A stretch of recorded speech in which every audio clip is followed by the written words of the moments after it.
It was 2004, a Sunday evening in November, Alistair Wilson putting his young sons to bed when a mystery caller asked for him by name and shot him at point-blank range on the doorstep of his family home in Nairn.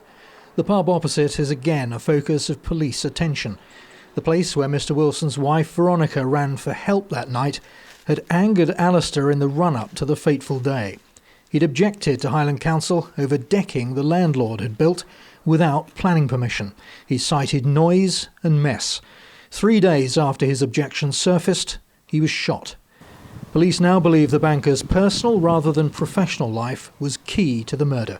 On the face of it, you can't imagine that somebody would turn up and violence would be as a consequence of that, but experience tells us that time and time again these things happen.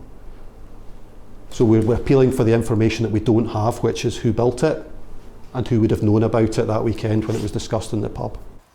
Nairn's provost and planning chairman at the time today again praised police for continuing to pursue the case. But he has doubts about the planning theory.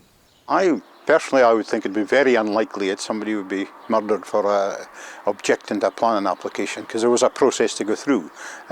So I couldn't, that doesn't stop the planning going through, somebody getting murdered. So I would doubt that very much. A former Scotland Yard detective who's written about the case says people have killed for less than a row about planning. We've had 4 announcements from the police in recent weeks.